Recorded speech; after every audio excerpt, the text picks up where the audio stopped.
Hai good student, ketemu dengan Miss Rifka di pelajaran perencanaan bisnis. Kali ini kita akan membahas mengenai lingkungan bisnis. Perhatikan.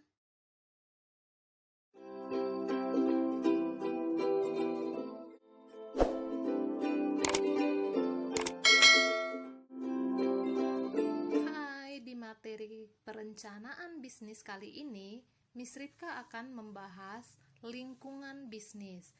Di sini ada beberapa yang akan Miss Rifka jabarkan. Yang pertama, pengertian lingkungan bisnis, kemudian peran lingkungan bisnis dalam organisasi, kemudian faktor lingkungan bisnis, lingkungan eksternal bisnis, lingkungan internal bisnis, dan pengaruh lingkungan bisnis terhadap perusahaan. Jadi inilah menu ataupun yang akan Miss bahas di penjelasan perencanaan bisnis, yaitu materi lingkungan bisnis kali ini. Perhatikan penjelasan-penjelasan selanjutnya. Oke, sekarang kita masuk ke pengertian lingkungan bisnis. Sebelumnya, kita harus tahu dulu, bisnis itu adalah kegiatan yang dilakukan oleh individu dan sekelompok orang ataupun organisasi yang menciptakan nilai melalui penciptaan barang dan jasa untuk memenuhi kebutuhan masyarakat dan memperoleh keuntungan melalui transaksi. Sementara lingkungan bisnis itu adalah faktor-faktor yang mempengaruhi aktivitas bisnis dalam suatu lembaga organisasi ataupun perusahaan. Faktor-faktor yang mempengaruhi tersebut tidak hanya dalam perusahaan ataupun intern, namun juga dari luar perusahaan atau ekstern. Di sini nanti akan saya jelaskan faktor dari luar yaitu ekstern dan dari dalam yaitu intern. Oke, kita langsung saja ke bagian faktor-faktor lingkungan bisnis. Jadi, faktor lingkungan bisnis itu diklasifikasikan ataupun dikelompokkan menjadi dua macam. Yang pertama itu adalah lingkungan internal dan yang kedua adalah lingkungan eksternal. Lingkungan internal itu sendiri segala sesuatu di dalam organisasi ataupun perusahaan yang akan mempengaruhi organisasi atau perusahaan tersebut. Jadi, apa saja contohnya? Yaitu tenaga kerja, uang, modal, hubungan internasional, material, bahan baku, peralatan ataupun perlengkapan produksi, metode, ilmu pengetahuan, dan lain sebagainya. Jadi, lingkungan internal ini biasanya digunakan untuk menentukan strength ataupun kekuatan perusahaan dan juga mengetahui weakness ataupun kelemahan dari perusahaan tersebut. Jadi itulah lingkungan internal perusahaan. Selanjutnya adalah lingkungan eksternal. Lingkungan eksternal itu adalah lingkungan di luar batas organisasi ataupun perusahaan yang mungkin mempengaruhi organisasi atau perusahaan. Lingkungan eksternal perusahaan yang berpengaruh tidak langsung terhadap kegiatan perusahaan. Lingkungan eksternal perusahaan dapat dibedakan menjadi lingkungan eksternal makro dan lingkungan eksternal mikro. Kalau lingkungan eksternal makro itu lingkungan eksternal yang berpengaruh tidak langsung terhadap kegiatan usaha. Contohnya apa? Contohnya keadaan alam, sumber daya alam lingkungan, keadaan politik dan HAMKAM di daerah di mana usaha tersebut atau bisnis tersebut berada. Itu tidak berpengaruh langsung tapi tetap memiliki dampak. Contoh, ketika terjadi bencana alam di daerah tersebut, itu berdampak terhadap lingkungan bisnis di daerah tersebut. Itu adalah dampak dari lingkungan eksternal makro. Berikutnya adalah lingkungan eksternal mikro. Itu adalah lingkungan eksternal yang berpengaruh langsung terhadap kegiatan usaha. Kalau makro tidak langsung, mikro berpengaruh langsung. Contohnya apa? Pemasok atau supplier. Itu biasanya menunjang kelangsungan operasi perusahaan. Perantara, misalnya distributor, pengecer yang berperan dalam pendistribusian hasil-hasil produksi ke konsumen. Kemudian apa? Teknologi yang berkaitan dengan perkembangan proses kerja, peralatan, dan metode. Kemudian apa? Pasar. Itu sebagai sasaran dari produk yang dihasilkan oleh perusahaan. Jadi itu adalah lingkungan mikro di mana dia memiliki pengaruh langsung terhadap kegiatan usaha tersebut.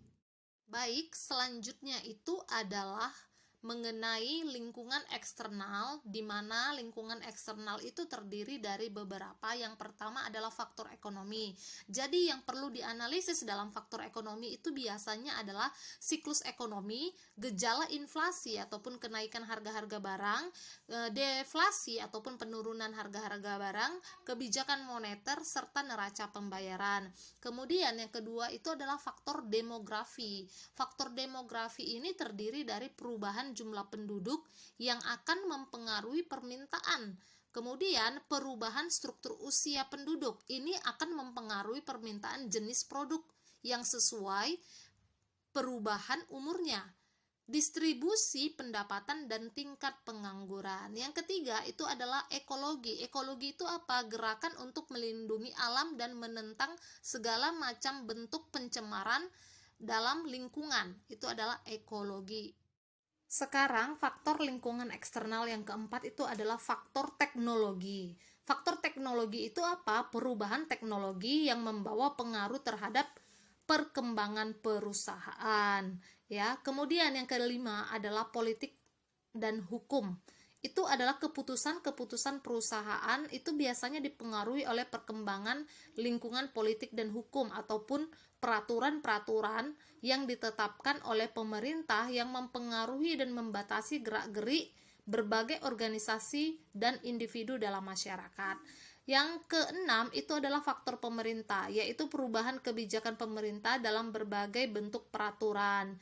Ya, yang berikutnya adalah faktor sosial, yaitu kebiasaan dan nilai-nilai sosial di lingkungan masyarakat, itu khususnya tanggapan ataupun karyawan dalam perusahaan.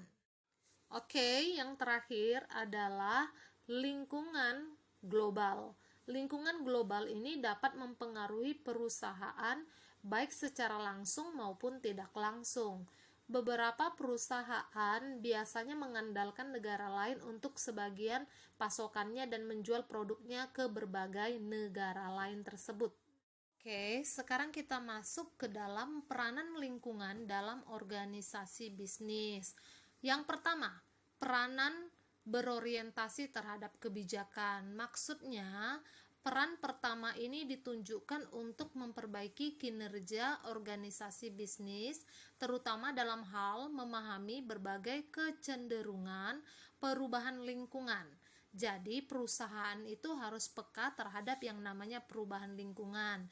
Yang kedua, peranan yang berorientasi pada perencanaan strategi bisnis terpadu. Itu maksudnya adalah mempersiapkan ataupun meramalkan lingkungan bisnis guna memperoleh asumsi dasar tentang perencanaan organisasi bisnis di kemudian hari. Yang ketiga itu adalah peranan berorientasi fungsi. Peranan berfungsi untuk memperbaiki kinerja organisasi. Baik, sekarang kita masuk ke penjelasan yang terakhir, yaitu pengaruh lingkungan bisnis terhadap perusahaan. Jadi, pengaruh lingkungan bisnis terhadap perusahaan ini sangat besar, karena lingkungan bisnis sangat berpengaruh terhadap kelangsungan hidup perusahaan. Jadi, oleh karena itu, perusahaan-perusahaan mempunyai tugas dan tanggung jawab pada kehidupan dan kesejahteraan manusia ataupun karyawannya.